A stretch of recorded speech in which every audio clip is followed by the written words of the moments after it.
Good morning, everyone. Today we will be dealing with the third module of Unit 4.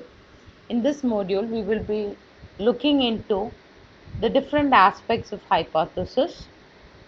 What do you mean by hypothesis? Nature, characteristics, types, and the steps in hypothesis testing. So, the word hypothesis is a blend of two words, hypo, thesis. Hypo means a guess. Thesis means a statement about a solution of a problem. So, hypo, a guess or a tentative, or a subject to the verification. And thesis means a statement about solution of a problem. So, hypothesis will be a tentative statement about the solution of the problem. So there are a lot of definition for hypothesis. Let us see few definitions for the same. According to J.S. Mill, any proposition which we make in order to endeavor to deduce conclusion in accordance with the fact which are known to be real under the idea that if the conclusions to which the hypothesis leads are known truths, the hypothesis itself either must be or at least likely to be true. That is according to J.S. Mill.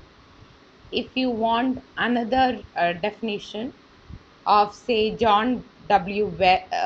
Best, it is a shrewd guess or inference that is formulated and provisionally adopted to explain observed facts or conditions and to guide in further investigation. That is called as hypothesis according to John W. Best. So, hypothesis is, can be told as a guess, an imaginative idea which remains to be tested, and once tested can be either accepted or rejected. So, that is about hypothesis. Next one, nature of hypothesis. Basically, a hypothesis will be based on some concept or a theory. Okay, so once you are framing the hypothesis, it will be based on some concept or some something which we know about or where we assume that such a thing may happen. Second one, verbal statement in a declarative form. A hypothesis is a verbal expression of ideas and concept. It is not merely mental idea, but in a verbal form. The idea is ready enough for empirical verification or testing. The third point is a hypothesis represents tentative relationship between two or more variables. For example, let us assume that we want to check whether there is a relationship between the students extracurricular activities on their studies. This can be done like the hypothesis can be stated in such a manner that after the testing we are able to tell whether there is a relationship between the extracurricular activities and the grade which the student is getting. So let's see how we can write. High school students who participate in extracurricular activities spend less time studying, which leads to a low GPA. And here we are telling two things. If you are participating, you are getting only less time, spending less time to study, and it is leading to low grading. So, in this one, you are taking into consideration extracurricular activities and less time of study as independent variable which is causing you a low grade performance.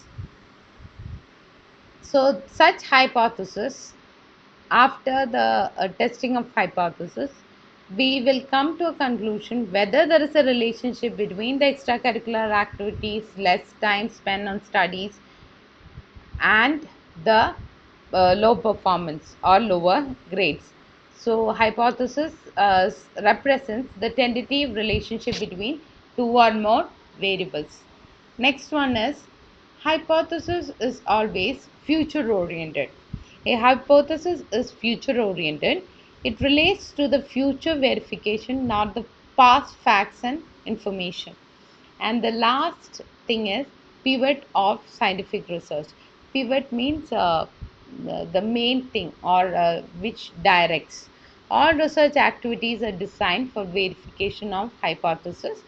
Hypothesis testing forms a vital part in experimental research, and there are two different types of experimental research. One is called deductive research, the other one is inductive research. In deductive, from the general statements which are being made, you will be coming and telling a specific concept. We will be from general to a specific. For example, maybe like how we can prevent COVID 19. There will be so many general statements, and scientists are trying their level best to detect from general to specific. That is called deductive research. And inductive research means there is a specific thing which we know after your research, and you are trying to apply it or generalize it to the more, larger community or larger population. That is called inductive. So, so in case of deductive and inductive studies, we will be using hypothesis testing. This will be a main part of experimental research. Now, next one, the characteristics of hypothesis. Okay, first one is it should be clear and precise. It should be clear and precise because we have to get inferences drawn from it, and it should be reliable. So in case we need reliable inferences, the hypothesis should be clear and precise. The second one is hypothesis should be capable of being tested. That means a hypothesis is testable if other deductions can be made from it, which in turn can be confirmed or disproved by observation. So, once the hypothesis is tested, we have to test the hypothesis. There should be a provision to test the hypothesis. Then only we will be telling it as hypothesis. The third one is it can be used for verifying relationship between the variables. Like in the previous example, we were checking whether extracurricular activities have an effect on the study time and the low performance of grades or low grading which the student is getting. The next one is it should be limited in scope and must be specific. Uh, like a researcher must remember that uh, if you are having a narrow hypothesis, it is more easily for testing it, and uh, he will be able to develop more such hypothesis in future. So you have to always make sure that your hypothesis is limited in scope and must be specific. The next one is hypothesis should be stated as far as possible in most simple term so that the same is easily understandable by all concerned. Don't use complex sentences, make it very simple and short. Next one, hypothesis should be consistent with most known facts. It must be consistent with a substantial body of established fact, or it should be based on some theories or facts which are mostly acceptable. The next one is hypothesis should be amenable to testing with a reasonable time. The testing should not be something which will keep on going, or you have to spend a lifetime in order to prove your hypothesis. One should not use even an excellent hypothesis if the same cannot be tested in reasonable time, for one cannot spend a lifetime collecting data to use it. And the last one, hypothesis must explain the facts that gave rise to the need for explanation. So this means that by using the hypothesis plus other known and accepted generalization, one should be able to deduce the original problem condition. Okay, that thus hypothesis must actually explain what it claims to explain. It should have an empirical reference. So these are the characteristics of hypothesis. Next one, what are the different types of hypothesis? uh, it is very important. Okay, uh, you can make, like you can do it based on different characteristic. First one is with reference to function, other one is general classification which is there, and the third one is level of abstraction. And apart from these three, there is causal hypothesis as well as alternative hypothesis. So let's see what it is. With reference to the function, there are two. One is called descriptive hypothesis, the other one is called relational hypothesis. Relational means establishing relationship between two variables. Descriptive hypothesis means describing the characteristic of a variable. Say maybe a person, an object, organization, event, or a situation. Okay, from this hypothesis, you will be testing in order to get the characteristics which is can be used to describe a variable. Example, employee opportunity of commerce graduates is more than arts students. So in here you are describing whether it is true or not. So the hypothesis is employment, the opportunity of commerce graduates is more than arts students. Or we can imagine like this one, the number of seats for commerce stream is more than that of arts stream. Okay, in this case we are describing the variable with the characteristics. Relational hypothesis, it establishes between relation between two variables. It may be positive, negative, or there may not be any relationship between the variable after testing of the hypothesis. Example, high income leads to high savings. Okay, here we are checking whether there is a relationship between high income and high savings. Then, so these are the two based on the function. Next one, gender classification. There, according to general classification, there are three hypotheses. First one is working hypothesis, second one is null hypothesis, and the last one is statistical hypothesis. What is working hypothesis? It is formed while planning the study of a problem and may not be very specific. It may not be a specific one. They are subject to modification as the investigation proceeds. So when we are planning the study of the problem, we will be having a hypothesis in mind. But when you do it and when the study is being progressing, there will be changes which have to be made to the working hypothesis. Next one is null hypothesis.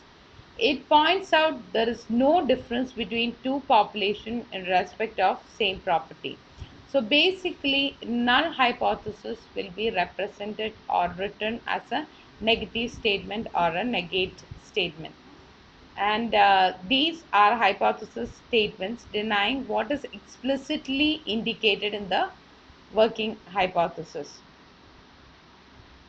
That means it will be telling that there is no relationship between the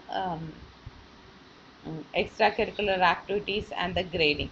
So it will be it will start with saying that there is no existence, and once the study is done, they will be coming up with if there is a relationship, they will be rejecting the null hypothesis. Example of a null hypothesis is there is no relationship between a family income and money spent on vacation. So once the study is done, we will be either accepting the null hypothesis or rejecting. Accepting means there is no relationship. Rejecting means there is a relationship between the family income level and money spent on vacation. So working hypothesis, which will be formulated based on the statement of problem which you have taken for the study, and modifications will be done for the working hypothesis. Null hypothesis is it points out there is no difference between population in respect of the same property.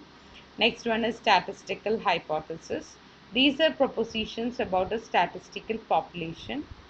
It is association or difference between two variables uh, which are hypothesized. Statistical hypothesis may be a hypothesis of difference or hypothesis of association. Okay, these are derived from a sample, quantitative in nature and numerically measurable. So basically statistical hypotheses will be quantitative in nature and numerically measurable. And the next one is based on level of abstraction. Based on the level of abstraction, there are three. One is common sense hypothesis, the other one is complex hypothesis, and the third one is analytical hypothesis. In common sense hypothesis, it represents common sense idea. Example, fresh students conform to the convention set up by the seniors. Like students as freshers will be uh, following the seniors in its their own in the conventions which are being followed. Or we can tell that these hypotheses state the existence of empirical uniformities perceived through day-to-day observations. Next one is complex hypothesis. In this hypothesis, you are taking two or more independent variable and two or more dependent variable. So there will be more variables which will be taken as independent and dependent. And the next one is analytical hypothesis. These are concerned with relationship of analytic variables. It These hypotheses occur at the highest level of abstraction. These specify relationship between changes in one property and changes in another. And the next one is causal hypothesis. It is based it is a study where there is the cause and effect is getting studied or tested. The change, for example, the change in one variable, is it leading for the change in another variable? Such studies will be done, and in those studies we will be using causal hypothesis. And the last one is alternative hypothesis. That is, we have taken a null hypothesis saying that there is no relationship between the family's income level and money spent on vacation. So the alternative hypothesis for this one will be there is relationship between family income level and money spent on vacation. So once we have tested the hypothesis, either we will be rejecting the null hypothesis, that is, we will be accepting the another hypothesis, which is known as alternate hypothesis. Null hypothesis is represented as HO, where O is written as a subscript, and alternative hypothesis is represented as H1. So that is about the different types of hypothesis.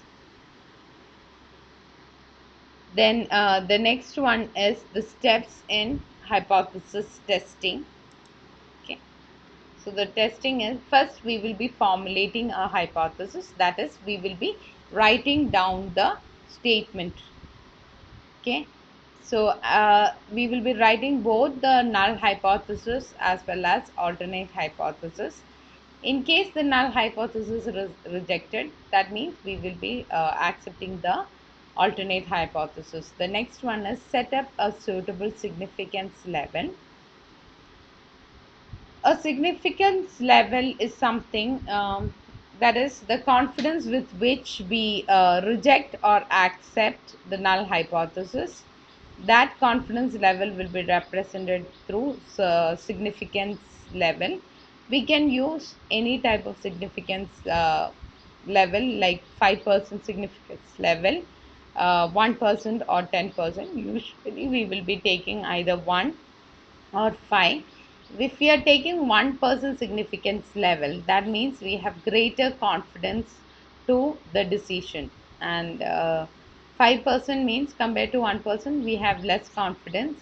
And those which, if you are seeing like a normal curve, okay, which has a peak, the two sides will be the place, like 2.5% on your right side and 2.5% in your left side will be the places which will be rejected, or we won't take if the value falls in those areas. So that is the significance level. Basically, significance level will be set based on the number of samples we are using, what is the population, and things like that. The next step is select test criterion. That means the next step in hypothesis is testing is the selection of an appropriate statistical technique as test criterion. We can use different types of tests. So for example, if your sample size is more than 30, we can use a Z test, and if it is less than 30, we will be using a T test. These tests which we'll be performing will be dealt in the coming sessions. Next one is compute. After having selected the statistical technique to test the hypothesis, the next step involves various computation for the application of particular test. That means there are a lot of formulas which are being used based on the test which we are implementing. And the last one is, after the test value we get, we will be drawing conclusions, or we are drawing the statistical decisions either by accepting or rejecting the null hypothesis, and based on that we will be making our final decisions. So the steps in hypothesis testing are: formulate a hypothesis, that is, state your null hypothesis and alternate hypothesis.